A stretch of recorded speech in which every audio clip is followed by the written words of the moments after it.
మొదటి సమూయేలు గ్రంథంలో లాస్ట్ అధ్యాయము 31వ అధ్యాయం. దీనిలో సౌలు చనిపోవటం గురించి రాయబడుతుంది.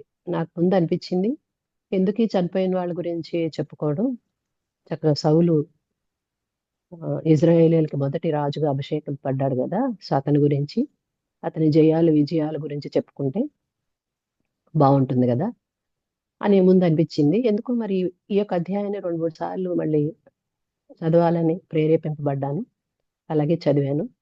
సో దీని ద్వారా మనకి దేవుడు చాలా విషయాలని తెలియచేయాలని అనుకుంటున్నాడు. అది ఇవాళ మీతో పంచుకోవాలని ఆశపడుతున్నాను. దీనిలో 13 వచనాలు ఉన్నాయి. మొదటి 7 వచనాల్లో ఈ సౌలు, అతని ముగ్గురు కుమారులు, ఆ ముగ్గురు కుమారుల పేర్లు కూడా రాయబడి ఉంటుంది. జోనాతాను, అబీనాదాబు, మెల్కిషువ. అలాగే సౌలు ఆయుధాలు మోసేవాడు కూడా చనిపోతారు. మొదటి 7 వచనాల్లో రాయబడి ఉంటుంది. 8-13 వర్సెస్ లో ఏముంటుందంటే, సౌలుకి వచ్చిన అవమానము, అపఖ్యాతిని యాబేష్ గిలాదు వారు ఎలా తీసివేశారు అనేది రాయబడి ఉంటుంది. సో ఇక్కడ ఈ అధ్యాయాన్ని ధ్యానించే ముందు కొన్ని విషయాలు మీతో పంచుకోవాలని ఆశపడుతున్నాను. దీనికి రిలేటెడే. సౌలు ఫిలిష్తీయులతో యుద్ధం అని తెలిసి ఏం చేస్తాడంటే, దేవుడు నాతో మాట్లాడట్లేదు, అలాగే ప్రవక్తల ద్వారా చెప్పించట్లేదు, మరి నాకు స్వప్నం ద్వారా కూడా ఏమీ తెలియచేయట్లేదు అని చెప్పి మారువేషంలో కర్ణపిశాచి స్త్రీ దగ్గరికి వెళ్తాడు. వెళ్ళినప్పుడు సౌలుని తను గుర్తుపట్టదు. మరి ఇలాగ చనిపోయిన వారిని లేపాలన్నప్పుడు సమూయేలుని లేపుతుంది. మరి ఆ వచ్చినవాడు ఎలా వస్తున్నాడు పైకి అన్నప్పుడు, బాగా ముసలివాడు దుప్పటి కప్పుకొని పైకి వస్తున్నాడు అన్నప్పుడు, అతను సమూయేలు అన్నప్పుడు వెంటనే ఆ కర్ణపిశాచి స్త్రీ సౌలుని గుర్తుపట్టి సౌలు కదా అని అడుగుతుంది. అప్పుడు సౌలు పైకి వచ్చిన తర్వాత ఎందుకు నన్ను లేపారన్నప్పుడు ఇటు చెప్తాడు. సేమ్, దేవుడు మరి నాతో మాట్లాడట్లేదు, ప్రవక్తల ద్వారా కూడా ఏమి చెప్పించట్లేదు, నాకు స్వప్నం ద్వారా కూడా ఏమి తెలియచేయట్లేదు అన్నప్పుడు, అవును నిజమే, దేవుడు నిన్ను ఎడబాసి ఉన్నాడు, నీకు పగవాడుగా ఉన్నాడు. మరి రేపటి యుద్ధంలో ఫిలిష్తీయులు నిన్ను, నీ కుమారుల్ని మరి హతం చేస్తారు. మరి రేపటి దినాన నువ్వు మీ కుమారులు నాతో ఉంటారు అని చెప్తాడు. అంటే డైరెక్ట్ గా మీరు చనిపోతారని చెప్పకుండా మీరు నాతో ఉంటారు అని చెప్తాడు. ఇది విని సౌలు చాలా బాధపడతాడు, చాలా బలహీనుడైపోతాడు. కానీ దేవుని దగ్గరికి వచ్చి ప్రార్థన చేసినట్లుగా మనకి అక్కడ కనిపించదు. 28వ అధ్యాయంలో ఇదంతా రాయబడి ఉంటుంది. కానీ దేవుని దగ్గరికి వచ్చి ప్రార్థిస్తే మరి దేవుడు మన ప్రార్థనను, మా మొరను ఆలకించి ఖచ్చితంగా జవాబులు ఇచ్చే దేవుడు. మనకి యాకోబు గురించి తెలుసు కదండి, రాత్రంతా పెనుగులాడాడు, మరి ఆశీర్వదిస్తే కానీ నేను నిన్ను వదలను అన్నాడు. అలాగే ఆశీర్వాదాలు పొందుకున్నాడు. మరి ఇక్కడ సౌలు అయితే దేవునికి దూరంగా ఉన్నాడు అని సమూయేలు చెప్పినా గానీ దేవుని దగ్గరికి వెళ్ళలేదు, ప్రార్థించలేదు. ఇది చాలా విచారకరం. తన ఆత్మను సిద్ధం చేసుకొని దేవుని దగ్గరికి వెళ్ళి అడిగితే ఖచ్చితంగా మరి సౌలుకి దేవుడు జవాబు ఇచ్చి ఉండేవాడు. కానీ అవేమీ జరగలేదు. నెక్స్ట్ డే ఫిలిష్తీయులు ఇజ్రాయెల్ మధ్య యుద్ధం. ఫిలిష్తీయులు మరి ధాటికి తట్టుకోలేక ఇజ్రాయెల్ సైన్యం పారిపోతుంది. ఆ పారిపోయిన వాళ్ళు ఎక్కడి వరకు తీసుకువెళ్ళి చేస్తారంటే గిల్బోవా పర్వతం వరకు తీసుకెళ్లి అక్కడ సౌలు ముగ్గురు కుమారుల్ని చంపుతారు. ఈ గిల్బోవా పర్వతం గురించి కూడా ఒక చిన్న మాట మనం చెప్పుకోవచ్చు. ఇది ఇజ్రాయేలీల వారికి, అంటే ఇజ్రాయేల్ సైన్యానికి ఒక ప్రాముఖ్యమైన ప్లేస్ అట. ఆర్మీ స్టేషన్ అని కూడా చెప్తారు. అలాగా మరి ఇజ్రాయేలీలు ఆ యొక్క పర్వతాన్ని ఎంతో ముఖ్య పర్వతంగా అనుకుంటారు, వాళ్ళకి స్టేషన్, ఆర్మీ స్టేషన్ అనుకుంటారు. అలాంటి పర్వతం మీదే ఫిలిష్తీయులు సౌలు యొక్క ముగ్గురు కుమారుల్ని చంపుతారు. మరి సౌలు కూడా బలహీనుడైపోతాడు. ఈ బలహీనుడు అవడం చూసి ఫిలిష్తీయులు వాళ్ళ బాణాలతో ఇంకా గాయపరుస్తారు. సౌలు అప్పుడు అనుకుంటాడు, ఇలా ఉంటే మరి నేను చనిపోలేను, మరి నాకేమో సున్నతి లేని ఫిలిష్తీయుల ద్వారా నేను చనిపోబడకూడదు, మరి నేను అపఖ్యాతి తెచ్చుకోకూడదు, అవమానం తెచ్చుకోకూడదని మరి తన ఆయుధాలు మోసే అతనితో అంటాడు, నువ్వు నన్ను చంపేయి అంటాడు. వాడు ఆ మాట వినటం గాని చాలా భయపడిపోతాడు, ఏమి చేయకుండా అలా ఉండిపోతాడు. ఇతను చంపటం లేదు, అటేమో ఫిలిష్తీయులు వచ్చి తనను చంపుతారని తెలుసుకొని సౌలు తన కత్తి మీద పడి తనే చనిపోతాడు.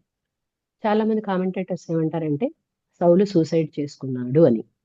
ఇక్కడ సూసైడ్ చేసుకున్నాడా, ఇంక వేరే విధంగా చనిపోయాడా, యుద్ధంలో చనిపోయాడా మనకి ఇక్కడ అంత ప్రాముఖ్యత కాదు. కానీ ఒకే రోజు సౌలు, అతని ఆయుధాలు మోసేవాడు, అలాగే అతని 3 కుమారులు చనిపోయారు.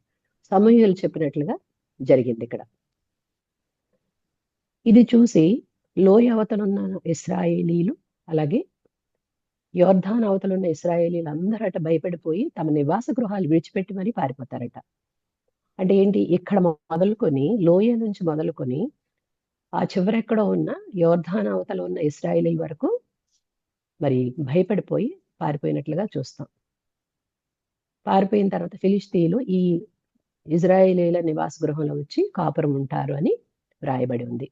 అది మొదటి నుంచి 7 వచనాల్లో వ్రాయబడి ఉంది. తర్వాత 8 నుంచి 13 వచనాల్లో సౌలుని ఏం చేస్తారంటే, నెక్స్ట్ డే ఏం చేస్తారంటే ఫిలిష్తీయులు ఈ గిల్బోవ పర్వతం మీదకి వచ్చి చనిపోయిన వారి దగ్గర నుంచి దోచుకోవడానికి వస్తారు. అప్పుడు వాళ్ళకి సౌలు మరి అతని 3 కుమారుల దేహాలు కూడా కనిపిస్తాయి.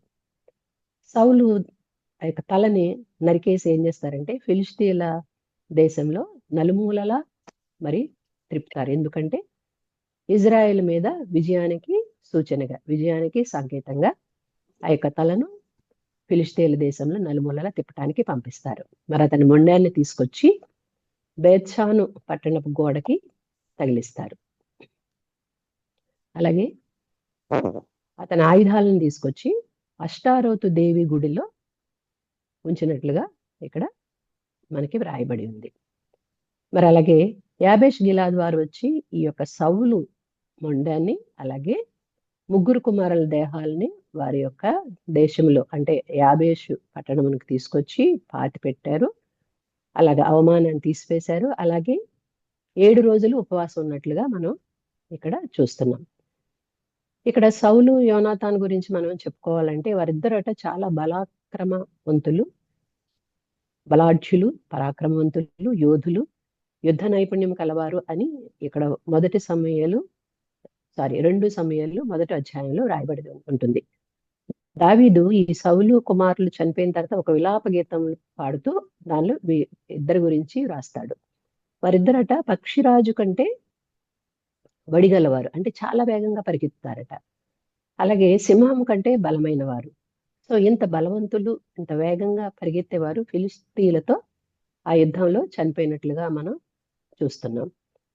వాళ్ళిద్దరిని యోనాతానికి సౌలుకి మరి చావు తప్ప ఇంక వేరే వాళ్ళిద్దరిని ఏది ఎడబాయదని కూడా దావీదు విలాప గీతంలో రాస్తాడు. ఇక్కడ సౌలు ఆ 3 కుమారులు కూడా చనిపోవటానికి ఇక్కడ కారణం ఏంటంటే, ఒకవేళ సౌలు ఒకడే చనిపోతే నెక్స్ట్ ఆ యొక్క రాజ్యము యోనాతానికి ఇవ్వబడి ఉండేది. ఎందుకంటే వాళ్ళ బ్రదర్స్ అందరిలో అతని యుద్ధ ప్రవీణుడు, పరాక్రమవంతుడు కాబట్టి. కానీ యోనాతాను, దావీదు ఇద్దరు మంచి స్నేహితులు. అక్కడ మనం చక్కగా 2వ సమూయేలు మొదటి అధ్యాయము 26వ వచనంలో రాయబడి ఉంటుంది. ఏంటంటే స్త్రీలు చూపు ప్రేమ కంటేను అది అధికమైనదంట. వాళ్ళిద్దరి మధ్య ఉన్న ప్రేమ అధికమైనదంట.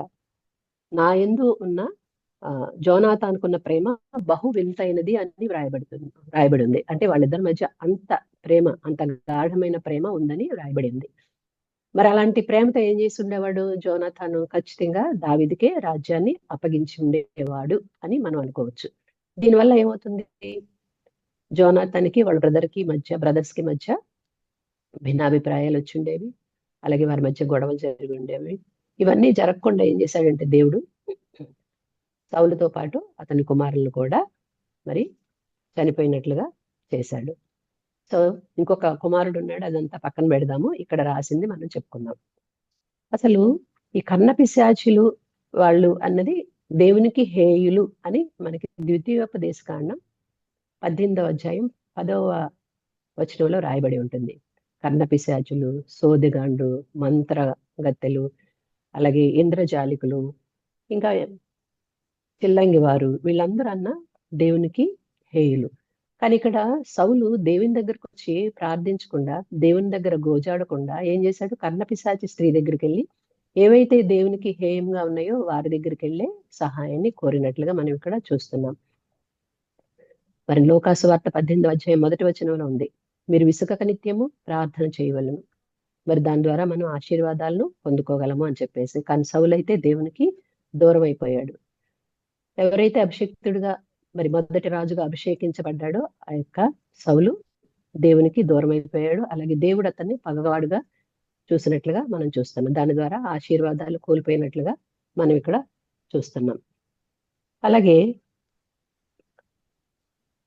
మరి ఫిలిస్తీన్లు మరి వీళ్ళ ముగ్గురిని చంపిన తర్వాత ఆ యొక్క యాబేష్ గిలాదు వారు వచ్చి ఎలా సహాయం చేశారనేది చూస్తాం. మనం చిన్నప్పుడు మన తల్లిదండ్రులు చెప్తూ ఉండేవారు, అలాగే మనకి పెద్దవాళ్ళు కూడా చెప్తూ ఉంటారు. మనకి చిన్నప్పుడు మారల్ క్లాస్ ఉండేవి కదా, వాటిలో కూడా చెప్తూ ఉండేవారు వీలైనంత వరకు ఇతరులకి సహాయం చేయాలని. మరి మనకి పాత నిబంధనలో మరి మోషే ద్వారా 10 ఆజ్ఞలు దేవుడు మనకి అనుగ్రహించారు. మరి క్రొత్త నిబంధనలోకి వచ్చేసరికి అవి 2 ఆజ్ఞలుగానే వ్రాయబడి ఉన్నాయి. నీ దేవుడైన ప్రభువుని పూర్ణ విశ్వాసంతో, పూర్ణ మనసుతో, పూర్ణ హృదయంతో, పూర్ణ వివేకంతో ప్రార్థించాలి అన్నది మొదటి ఆజ్ఞ. రెండవ ఆజ్ఞ నిన్ను వలె నీ పొరుగు వారిని ప్రేమించాలి. దీనిలో ఏమిటంటే అన్ని వస్తాయి. ఇంకా దొంగిలకూడదు, అబద్ధం ఆడకూడదు, నీ పొరుగు వారిని దేనిని ఆశింపకూడదు, అలాగే వీలైనంత వరకు నీ పొరుగు వారిని ప్రేమించాలి అని చెప్పేసి వ్రాయబడి ఉంటుంది. మనం అనుకుంటాం కదా, ఎవరికైనా సహాయం చేస్తే మనం కూడా చెప్తూ ఉంటాం, మనం ఎవరికైనా సహాయం చేస్తే అది ఊరికనే పోదు, ఖచ్చితంగా అది వేరే రూపంలో మనం దానికి ప్రత్యుపకారాన్ని పొందుకుంటాము అని చెప్పేసి. అలాగే మొర్దెకై మరి ఎస్తేరుతో అంటున్నాడు, నువ్వు వెళ్ళి ఇక అంతఃపురంలో చక్కగా ఉన్నాను అనుకుంటున్నావు, చాలా సేఫ్ సైడ్ గా ఉన్నాను అనుకుంటున్నావు, ఆనందంగా ఉన్నావు అనుకుంటున్నావు, మరి నువ్వు ఈ టైంలో మాట్లాడకుండా మౌనంగా ఉంటే మరి యూదులకి సహాయము, యూదులకి విడుదల వేరే దిక్కు నుంచి దేవుడు ఇప్పిస్తాడు అని చెప్పేసి అక్కడ మనకి వ్రాయబడి ఉంది. అలాగే మనం చేసే ప్రార్థన ఊరికనే పోదు అని, అలాగే మనం చేసిన సహాయం కూడా ఊరికనే పోదు అనటానికి మనం చాలా ఎగ్జాంపుల్స్ మన జీవితాల్లో మనం ఎక్స్పీరియన్స్డ్. మరి ఇక్కడ సౌలు అయితే మరి యాబేష్ గిలాద్ వారికి చేసిన సహాయాన్ని బట్టి వారు కూడా ఇక్కడ ప్రత్యుపకారాన్ని మరి పొందుకున్నట్లుగా మనం చూస్తున్నాం.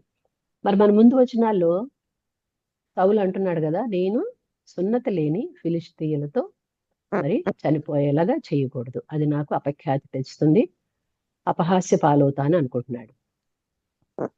మరి దావీదు గొలియాతను చంపి వస్తున్నప్పుడు ఇజ్రాయేల్ స్త్రీలు నాట్యమాడుతూ గాన ప్రతిగానాలు చేస్తూ సౌలుకి 1000 కొలది, దావీదుకు 10,000 కొలది అని మరి గీతాలు పాడుతున్నప్పుడు సౌలు దావీదు మీద మరి చాలా ఈర్ష్యతో ఉన్నాడు, మరి పగను తన హృదయంలో నింపుకున్నాడు. అక్కడ చక్కని మాట వ్రాయబడి ఉంటుంది, దావీదు మీద సౌలు విషపు చూపును నిలిపెను అని. మరి ఎన్నోసార్లు దావీదు మీద మరి చంపటానికి ప్రయత్నాలు చేశాడు, కానీ దేవుడు దావీదుకి తోడై ఉండటం వల్ల ఆ ప్రయత్నాల నుంచి మరి దావీదుని రక్షించినట్లుగా మనం చూస్తున్నాం. మరి అభిషేకించబడిన వాడు ఇంకొక అభిషేకించబడిన వాడిని ఎలాగ చంపాలని అనుకున్నాడు అప్పుడు? మరి ఇక్కడైతే సున్నత లేని ఫిలిస్తీయులతో నేను చనిపోకూడదు అని అనుకున్నాడు కదా. అంటాం కదా మనం, మనకొక న్యాయము ఇతరులకు న్యాయం అనుకుంటాం కదా. మరి ఇక్కడ సమూయేలు 2వ అధ్యాయము మొదటి అధ్యాయంలో రాయబడి ఉంటుంది ఏంటంటే, మన యొక్క నోటి మాటే మన మీద సాక్ష్యంగా ఉంటుందట, మన ప్రాణానికి మనమే ఉత్తరవాది అని కూడా వ్రాయబడి ఉంటుంది. అందుకే మనం మాట్లాడే ప్రతి మాట, అలాగే మన తలంపులు, మన క్రియలు, మన ఆలోచనలు దేవునికి ఇష్టపూర్వకంగా ఉండాలి అని ఇక్కడ మనం ఈ పరిశుద్ధ గ్రంథం ద్వారా దేవుడు మనకి తెలియజేస్తున్నాడు. అందుకనే మనం వీలున్నంతలో సహాయం చేయాలి. అలాగే మన క్రియలు, మన తలంపులు, మన ఆలోచనలు దేవునికి ఇష్టపూర్వకంగా ఉండాలని చెప్పేసి దేవుడు ఈ యొక్క అధ్యాయం ద్వారా మనకి తెలియజేస్తున్నారు. అలాగే మరి ఇక్కడ బేత్షాను పట్టణపు గోడకి సౌలు యొక్క మొండాన్ని మరి గుచ్చటం, అలాగే ఆయుధాలని అష్టారోతు దేవి గుడిలో ఉంచడం అనేది కూడా మనం ఇక్కడ చెప్పుకున్నాం. సౌలు మరి దురాత్మ పట్టినప్పుడు దావీదు వచ్చి తన ఇన్స్ట్రుమెంట్ తో ఆ దురాత్మను తీసేసేవాడు. అది మనందరికీ తెలిసిన విషయమే. మరి అదే అదునుగా అనుకుని చాలా సార్లు ఏమనుకునేవాడు సౌలు, మరి తన ఈటితో దావీదుని గుచ్చి గోడకి తగిలించాలని ఎన్నో ప్రయత్నాలు చేశాడు. ఇప్పుడు ఇందాక మనం అనుకున్నాం కదా, మన నోటి మాటలు, మన యొక్క క్రియలే మనకి సాక్ష్యంగా పలుకుతాయనని. మరి సౌలు ఏ విధంగా అయితే అక్కడ దావీదుని మరి సోలంతో గుచ్చి, ఆ ఈటితో గుచ్చి గోడకి తగిలించాలనుకున్నాడు, అదే తనకి ఎదురైనట్లుగా ఇక్కడ మనం చూస్తున్నాం. అతని మొండాన్ని తీసుకెళ్లి బేచాన్ గోడకు పట్టణపు గోడకు తగిలించినట్లుగా మనకి ఇక్కడ వ్రాయబడి ఉంది. ఇది చాలా అవమానకరం. అసలు మరి ఫిలిస్తీన్లు సున్నత లేని వారు, అలాంటి వారితో నేను చనిపోకూడదు అనుకున్నవాడు అవమానకరమైన రీతిలో అక్కడ ఆ గోడకి తగిలించబడినట్లుగా చూస్తున్నాం. ఇది విన్న ఈ యొక్క యాబేషు వారు ఏం చేస్తారంటే, బలశాలులంతా బయలుదేరి రాత్రి అంతా నడిచి సౌలు గుండాన్ని అతని 3 కుమారుల దేహాలను తీసుకొచ్చి యాబేషులో పిచుల వృక్షం కింద పాతి పెట్టడం చేస్తారు. అలాగే 7 దినాలు ఉపవాసం ఉంటారు. ఇక్కడ యాబేష్ గిలాద్ వారు ఎందుకు ప్రత్యుపకారాన్ని చేశారు? అసలు వారికి సౌలు ఏం సహాయం చేశాడు అని మనం ఇక్కడ ఆలోచిస్తే, వీరి గురించి ఏమిటంటే ఈ మొదటి సమయంలో 11వ అధ్యాయంలో రాయబడి ఉంటుంది. ఒక 4-5 విషయాలు మీతో ఇక్కడ పంచుకోవాలని ఆశపడుతున్నాను. ఇక్కడ అమ్మోనీయుడైన నాహాషు మరి ఏం చేస్తాడంటే, యాబేష్ గిలాదు వారి ఎదురుగుండా వచ్చి యాబేషు వారితో అంటున్నాడు. ఎదురుగుండా వచ్చినప్పుడు వీళ్ళు కూడా ఇజ్రాయేలీలు భయపడి మేము మీకు సేవ చేస్తాము అని సరెండర్ అయిపోతున్నారు. అప్పుడు నాహాష్ అంటాడు, మరి మీ ఇజ్రాయేల్ అందరు కుడి కన్నులు పీకేసి మీకు అపఖ్యాతి తెచ్చే విధంగా నేను చేస్తాను అన్నప్పుడు, వారు ఒక 1 వీక్ టైం ఇవ్వండి, మా ఇజ్రాయేల్ నుంచి మాకు సహాయం రాకపోతే మేము ఖచ్చితంగా మీకు సరెండర్ అయిపోతాం, మేము సేవ చేస్తాం మీకు అని చెప్పేసి వాళ్ళు వేడుకుంటారు. అలాగే వారు మరి ఆ యొక్క 1 వీక్ని పొందుకొని ఇజ్రాయెల్ దేశం అంతా దూతల్ని పంపిస్తారు. ఈ దూతలు మరి ఇక్కడ గిబియాలో అప్పుడు సౌలు ఉంటాడన్నమాట. అక్కడ కూడా వచ్చి ఈ యొక్క వార్త చెప్తారు, ఇట్లాగా నాహాషు మరి మా దేశం మా రాజ్యం మీదకి వచ్చాడు, మరి మేము వాళ్ళకి సరెండర్ అయిపోవాలనుకుంటున్నాము, కానీ మీ దగ్గర నుంచి సహాయం వస్తే వాళ్ళని మేము జయించగలము అని చెప్పేసి అన్నప్పుడు వాళ్ళంతా అక్కడ వాళ్ళు గిబియాలో ఉన్న ప్రజలంతా ఏడుస్తూ ఉంటారు. అదే టైంకి సౌలు పొలం నుంచి తన యొక్క పశువులను తోలుకొని వస్తాడు. ఏడవటం చూసి ఏమిటి అని అడుగుతాడు. వాళ్ళు చెప్తారు, సౌలు మీదకి అప్పుడు బలంగా దేవుని ఆత్మ వస్తుంది. కాడి ఎద్దుల్ని తీసుకొని ఏం చేస్తాడంటే తునాతుడుకులు అనమాట, అంటే చిన్న చిన్న పీసులుగా చేసి వాళ్ళతో చెప్తాడు, ఇవి ఇజ్రాయెల్ దేశం మొత్తం పంపించండి, ఎవరైతే సౌలుకి మరి వ్యతిరేకంగా ఉంటాడో, ఎవరైతే సౌలుకి జత కట్టడో, అలాగే సమూయేలుతో జత కట్టడో వాళ్ళ పరిస్థితి ఇలాగే ఉంటుంది అని చెప్పి అప్పుడు దూతలతో చెప్తాడు, మీకు రేపటి మధ్యాహ్నానికల్లా మీకు రక్షణ వస్తుంది అని చెప్పేసి వాళ్ళని పంపిస్తాడు.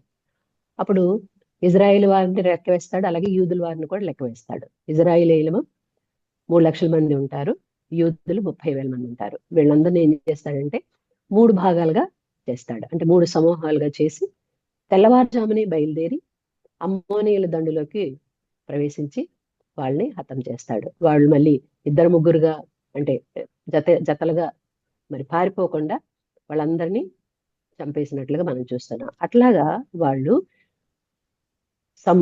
సౌలు ద్వారా మరి సహాయాన్ని పొందుకున్నారు ఈ యాబేష్ గిలాద్ వారు దానికి ప్రత్యుపకారంగా వాళ్ళు ఏం చేస్తారు, సౌలు యొక్క మొండాన్ని అలాగే 3 కుమారుల యొక్క దేహాలను తీసుకొచ్చి తమ దేశంలో యాబేషులో పిచుల వృక్షం కింద పాతి పెట్టడం, అలాగే 7 రోజులు ఉపవాసం ఉండడం అన్నది జరిగింది. అలాగా వాళ్ళు ప్రత్యుపకారాన్ని మరి సౌలుకి ఇచ్చినట్లుగా మనం చూస్తున్నాం. వారికి వచ్చిన అవమానాన్ని, వారికి వచ్చిన అపఖ్యాతిని, వారికి వచ్చిన అపహాస్యాన్ని తీసివేసినట్లుగా మనం ఇక్కడ చూస్తున్నాం. మరి ఈ వాక్యం ద్వారా మన ఈ అధ్యాయం ద్వారా దేవుడు మనకేమి తెలియజేస్తున్నారు అంటే, దేవునికి ఏవైతే హేయంగా ఉన్నాయో వాటిని సౌలు దగ్గరికి వెళ్ళి వారి దగ్గరికి వెళ్ళి అడిగినట్లుగా వారి దగ్గర నుంచి మరి విషయాన్ని తెలుసుకున్నట్లుగా చూస్తున్నాం. కానీ ఈ హేయమైన వాటి దగ్గరికి మీరు వెళ్ళొద్దు, అసలు మీరు వాళ్ళని మీ రాజ్యంలోనే ఉంచొద్దు, వారి మీద డిపెండ్ అవ్వద్దు అని చెప్పిన దేవుడి వాక్యాన్ని, దేవుడి యొక్క మాటను కొట్టివేసి వారి మీదే ఇక్కడ సౌలు ఆధారపడి మరి తన యొక్క జీవితాన్ని నాశనం చేసుకున్నట్లుగా చూస్తున్నాం. అలాగే తనతో పాటు తన 3 కుమారులు కూడా ఆ యుద్ధంలో చనిపోయినట్లుగా చూస్తున్నాం. మరి అలాగే నీ దేవుడైన ప్రభువుని మనం పూర్ణ విశ్వాసంతో ప్రేమించాలి, అలాగే విసుగక నిత్యము ప్రార్థించాలి. దాని ద్వారా మనం ఎన్నో మేలులను పొందుకుంటాము, ఆశీర్వాదాలు పొందుకుంటాము. అలాగే దేవునికి దూరం అయ్యి సౌలు ఏమి సంపాదించుకున్నాడు, తన యొక్క చావుని తప్ప, అలాగే తనతో పాటు తన కుమారులను చంపడం తప్ప ఏమీ పొందుకోలేదు అన్నట్లుగా మనం ఇక్కడ చూస్తున్నాం. మరి అలాగే ఈ యుగ సంబంధమైన దేవతట ఇక్కడ 2 కొరింథీ 4వ అధ్యాయం 4వ వచనంలో రాయబడి ఉంటుంది. ఈ యుగ సంబంధమైన దేవతట అవిశ్వాసులకు గుడ్డితనాన్ని కలుగు చేసి ఏం చేస్తుంది?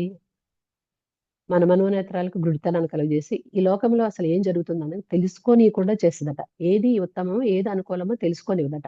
నిజమైన వాక్యము, పరిశుద్ధ వాక్యాన్ని మరి అనుసరించకుండా, దానిని పాటించకుండా వాళ్ళకి గుడ్డితనాన్ని కలుగజేసి దేవుని దగ్గరికి రానియకుండా చేసి ఈ లోకానుసారంగానే వారు ఉండేలాగా చేస్తుంది. అందుకని మనం ఏం చేయాలంటే వాటన్నిటి నుంచి తప్పించుకొని మనం పరిశుద్ధ వాక్యాన్ని మరి చదువుతూ ఆ వాక్య ప్రకారం జీవించాలని ఈ యొక్క అధ్యాయం ద్వారా దేవుడు మనకి తెలియజేస్తున్నాడు. అందుకనే మనకి యాకోబు పత్రికలో వ్రాయబడి ఉంటుంది, వినుటకు పడేవారుగా ఉండాలంట, అలాగే మాట్లాడడానికి, కోపపడడానికి నిదానించేవారుగా ఉండాలని ఇక్కడ మనకి దేవుడు మనకి గుర్తు చేస్తున్నాడు.